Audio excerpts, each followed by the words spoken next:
So barbershops are struggling across the country, and a lot of them are closing their doors permanently. Customers are just not showing up because people just don't have money to spend like they used to.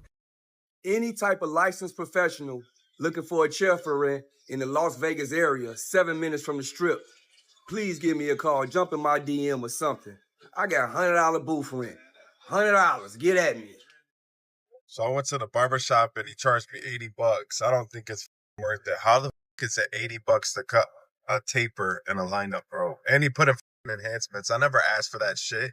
I think it's crazy to complain that another man charged too much for anything. I'll never look at another man like that's the most hated shit ever.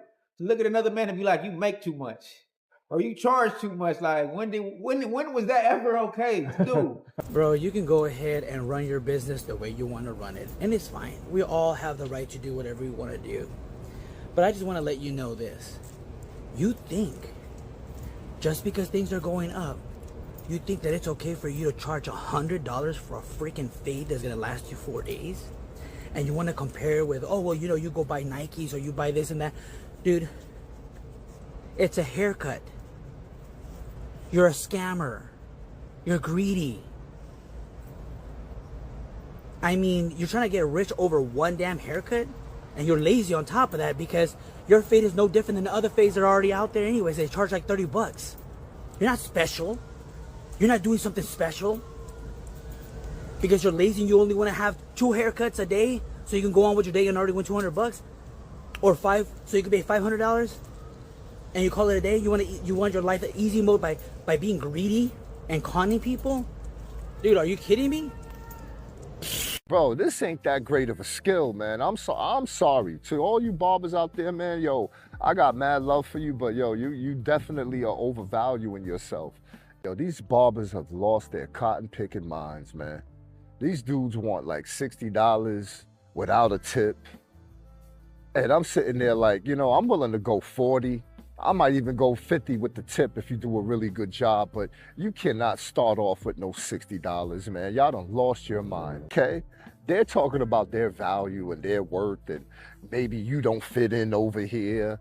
Maybe you should get somebody that you can afford their value. I'm like, these are the most divaed out, this is the most divaed out profession that I've encountered since, you know, hairdressers. I guess there was a thin line. Back in the days, I mean in the 80s, when we were young kids, me and my little crew, man, 5 of us, man, and we wanted to stay fresh. So we'd go get, you know, we go to our barbershops. Back then, man, you could get a cut for $5, man, $8, $10, max, man. You go to the barber school, let them experiment on you, man. That's what poor black kids did in my hood. This is why a haircut ain't $20 no more. One, this clipper, $80, blade, $50, shaver, $90, master clipper, $60, blade, $100, fabulous trimmer, $80, blade, $40, blow dryer, $100, and the most expensive thing of all is the barber license. The education cost me almost $20,000.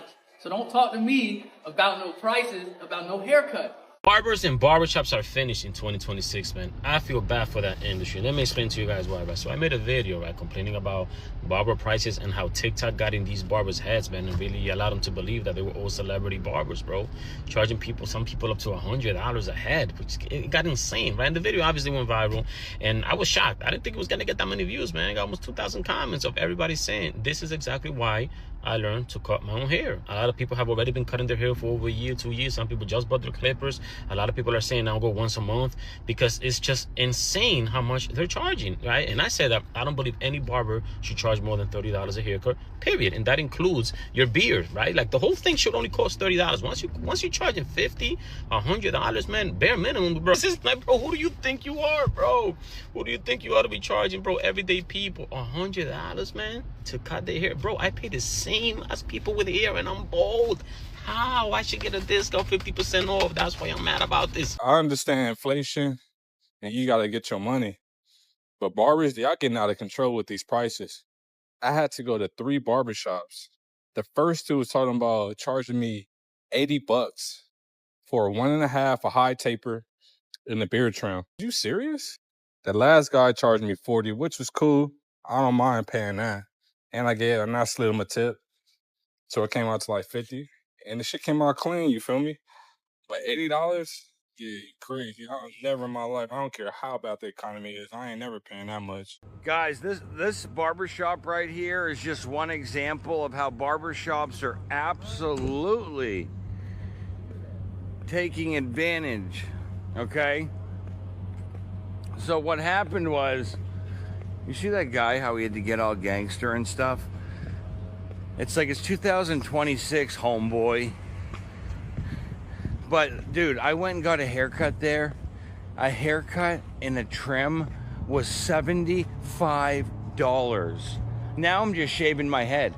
I'm not giving someone $75 to give me a shitty fade and trim my tiny beard. That is highway robbery. My entire life, you went to a barbershop, you paid $25, you gave him a $5 tip, or you paid $30 and you gave him a $5, whatever. It was never more than $40 with the tip. And now they're charging a beard. If you have any facial hair and they even touch it, it's like getting 2 haircuts. And that's not just the one I showed. There's been a couple of them. So like, boycott barbershops, man. Barbershops are getting way too out of control with these prices. There's no reason I should go into a barbershop and their prices is $50 plus, not even including tip. Like, what? I remember back in like 2018, 2019, I would go to a barbershop and it would be $20 and I'd leave like a $10 tip, $30 max. It's like, what's going on? What happened? And I know, COVID-19, all of that, inflation, but from prices to go from a $20 haircut to a $50 haircut plus, I just don't understand. And a lot of times too, barbers will use enhancements and then try to like sneak it in or add it on. And I mean, like, I appreciate it when my barber does. Like, shout out to Juju, he's solid, I don't care. But a lot of times these enhancements, you'll put it on and like you'll look good, but I'm gonna go home and wash my hair. Like, I might take 2 pictures with this and then wash my hair, get the the cut hair out. So it's gonna be gone within like a few hours. So then on top of it, we paying $50 plus, and the haircut is hair. It's hair. It grows back within a week and a half. I got my haircut a couple of days ago, and it's already starting to come back in, and it's like, for $50 every 2 weeks is crazy. $100, that's a bill. That's a bill. Even at $50, that's a bill. That's why you see me getting my haircut maybe once a month, if that. I started getting my haircut every like 1.5 months, if not 2 months. That's the whole reason that I had grown my hair out in the first place previously. So, it's crazy out here. I don't know. I need Kamala Harris to crack down on barbershop prices or something. Put some, inflation reduction rates on these barber prices, because I can't do it no more. Y'all know what my issue with barbers is? They're delusional, man. I got a haircut yesterday, 2 days ago, and I don't know if it's the lighting, but I don't know. I didn't really see it when I left, but after I took a shower and then combed my hair and got ready to go out or whatever, that's when it hit me. Y'all see this one, right? It's blended pretty decently, but now look at this. Y'all see this line? That's not supposed to be there. All of these barbers think they're so good. It's like cognitive bias. It's like that Dunning-Kruger effect, where you suck at your job, but you're so delusional that you think you're good, and your prices at $50, $60, $70, $100 are justified. Barbers, I don't care if you come in 1 day a week. I don't care if you go on vacation for a month. I don't care what you do with your time, as long as you pay your booth rent on time. Going on vacation is not a reason to not pay your booth rent. Like, you have money to go to Miami for 2 weeks, but you don't have the $300 that you owe the barbershop for booth rent? That's not how this works. Barbers think because they're not at work or they didn't decide to work that week that they shouldn't be paying their booth rent. No, that is a you problem. And chances are, if you don't pay your booth rent before you decide to go on vacation or take time off, you won't have a booth to rent by the time you return. At least not in my shop, I promise you. Like, yeah, no, y'all bugging. Like, The barbershop owner just supposed to take the hit because you decided to go on vacation? I don't think so. Pay your booth rent and be responsible and handle your business. If not, go open your own. Everybody thinks that I'm against the booth rent commission model and all that. They think I'm just anti-booth rent.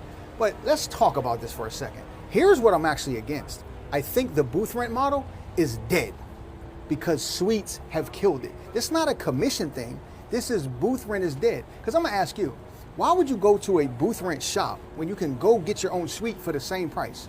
You control the vibe, you control the cleanliness, you control the paint colors, the design, you control your entire schedule as far as like when you want to come in, when you don't want to come in, with no pressure from the owner.